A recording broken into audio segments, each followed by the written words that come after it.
two, three.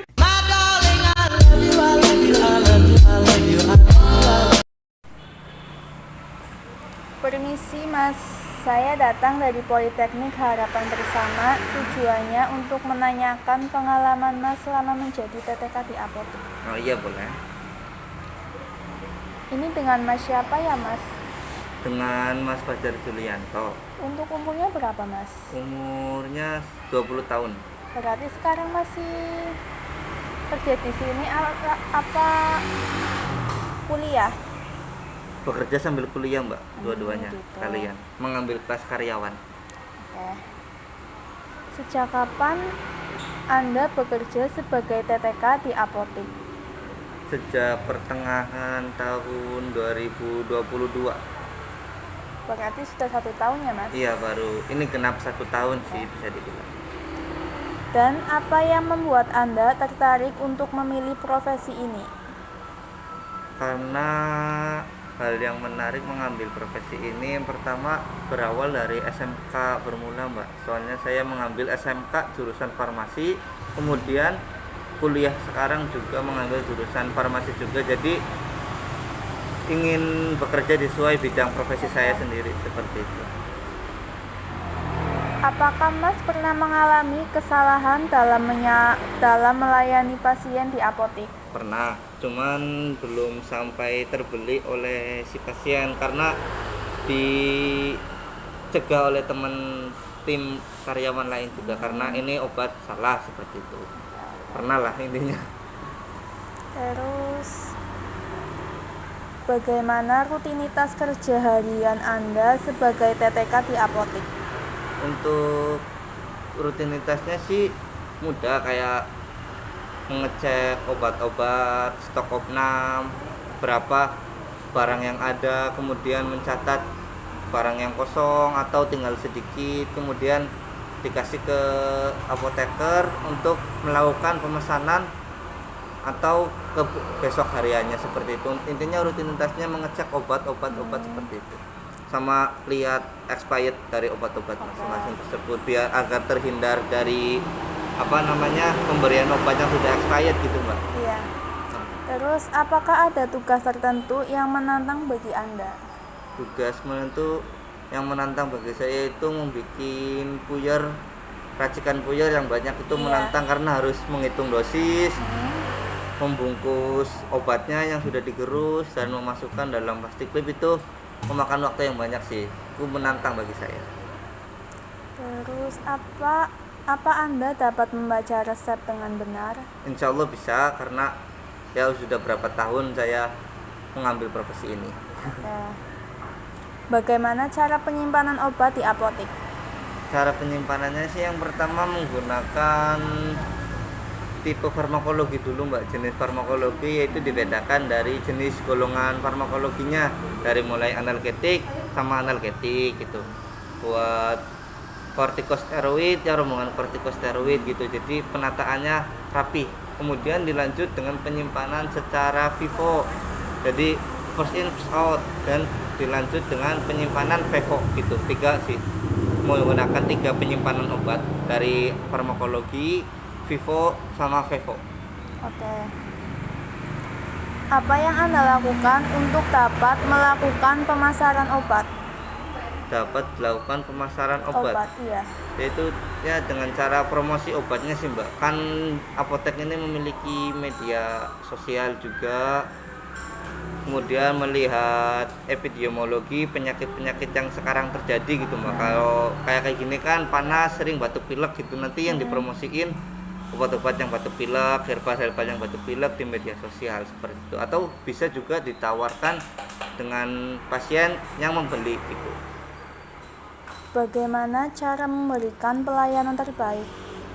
Cara memberikan, menurut pandangan saya, memberikan cara pelayanan terbaik itu dengan pertama menyapa terlebih dahulu, salam kepada si pembeli atau si pasien, kemudian menanyakan keluhannya, kemudian setelah menanya keluhannya kami mengambil obatnya dan memberikan informasi terkait obat yang akan diminum oleh si pasien, baik cara minumnya, terus pemakaian obatnya gimana, terus kalau sudah sembuh gimana, kalau antibiotik kan walaupun sudah sembuh harus dihabiskan, itu harus dikasih keterangan bahwa ini harus dihabiskan, seperti itu. Intinya pemahaman-pemahaman yang belum tahu kepada si pasien, kami sebisa mungkin untuk diperjelaskan kepada si pembeli atau si pasien. Terus bagaimana pengalaman Anda sebagai TTK di apotek? Pengalamannya ya cukup menarik sih, karena suka juga, saya juga apresiasi dengan pekerjaan saya sekarang karena sudah mengikuti profesi-profesi dari SMK Mula sih Mbak, seperti itu. Jadi ya tidak ada tekanan lah pada pekerjaan ini. Terus pengalaman apa yang membuat Anda menarik sebagai TTK? Pengalaman menarik Selama karena bisa menjadi TTK. ya suka aja ngeracik obat gitu Mbak, suka ngeracik obat, kemudian bermanfaat juga ke semua pasien atau yang memiliki penyakit gitu, karena bisa mengobatinya dengan cara baik dan benar gitu. Terus apa saja tugas sehari-hari yang Anda lakukan sebagai TTK di apotek? Yang tugas sehari-harinya sih yang pertama bersih-bersih dari barang obat-obatan terlebih dahulu sih Mbak, kalau pagi. Terus dilanjut tadi stok opnam, pengecekan obat, terus kemudian melihat expired dari masing-masing obat. Oh, ini expired terlebih dahulu, harus diperjualbelikan terlebih dahulu, seperti itu. Kemudian pencatatan barang-barang kosong untuk dipesan ke PBF. Kemudian bisa dilanjut dengan pelayanan kepada pasien, seperti itu. Jadi tidak terlalu banyak kegiatan sih di apotek. Yang banyak kegiatannya itu cuma pelayanan kepada si pasien, pemberian obat kepada pasien, terus penanganan kepada si pasien seperti gimana, seperti itu. Paling banyak kegiatannya, yang paling banyak. Yang menjadi favorit Mas itu apa? Dalam pekerjaan yang menjadi favorit itu suka berbincang dengan si pasien, karena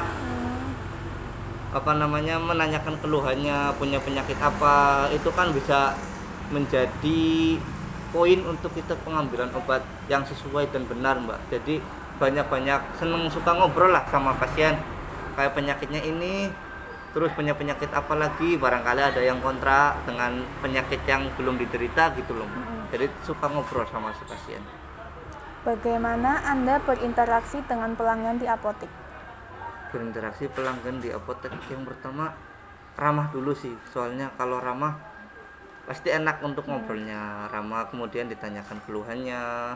Ya seperti yang tadi saya bilang, untuk pemberian informasi obat juga sampai si pasien benar-benar paham. Berinteraksinya harus sabar, karena tidak semua pasien itu mengetahui semua obat-obatan Mbak. Jadi ada yang harus ini gitu. Jadi harus sabar yang sebagai si TTK-nya, seperti itu.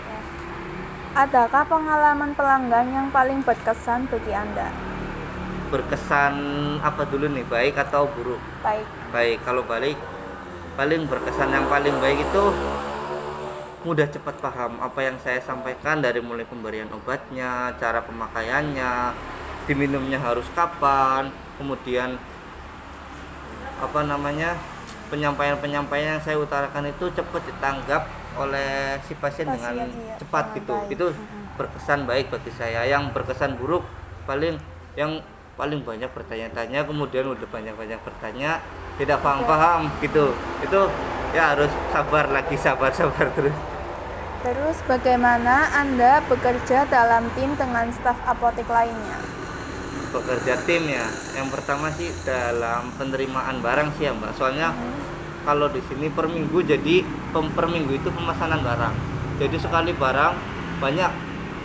Jadi pekerjaan tim yang pertama bisa teman saya yang pengecekan stok sifat fisiknya obat, sifat fisik obat dari mulai pesan berapa, dosisnya berapa, benar apa enggak, itu teman saya. Kemudian bisa dilanjut dengan saya dengan menginput barang-barang tersebut di komputer, kemudian bisa dilakukan oleh karyawan lain lagi untuk menghargai atau melabeli obat-obatan lagi. Itu sih pekerjaan timnya, jadi nggak terlalu repot untuk saya sendiri gitu, karena ada pekerjaan tim yang bisa dilakukan tadi waktu penerimaan barang saja sih.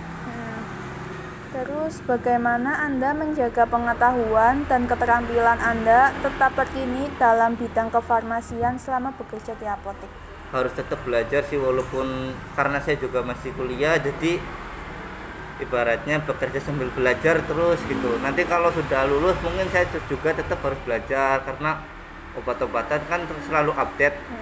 Apa yang mekanisme atau efek sampingnya juga selalu update, ada obat-obatan baru juga harus dipahami. Menurut saya seperti itu, harus intinya ilmu di kesehatan itu emang harus belajar terus menerus sampai akhir hayatnya, soalnya karena obat-obatan terus terkini update gitu loh. Oke.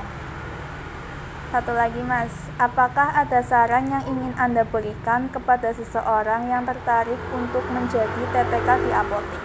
Saran saya sih yang pertama bermanfaat bagi orang lain sih ya, karena orang pasti memiliki suatu penyakit. Nah, di bidang ini kita bisa mengobatinya, atau dalam beramal juga bisa, karena mengobati orang itu suatu, menurut saya itu suatu yang hebat, bisa mengobati penyakit dari orang lain gitu. Itu merupakan, saran saya itu merupakan hal yang hebat. Jadi untuk teman-teman yang ingin masuk ke bidang TTK emang harus amalannya seperti itu. Maksudnya saran-saran saya sih itu harus belajar lebih giat lagi untuk profesinya, terus pengetahuannya juga harus diteliti lagi, dan untuk pengamalannya sih cukup bermanfaat bagi orang lain, menurut saya seperti itu. Oke. Terima kasih ya Mas atas waktunya. Oh iya, sama-sama Ya. Mbak. Maaf mengganggu waktunya Oh tidak juga. apa-apa, nggak apa-apa.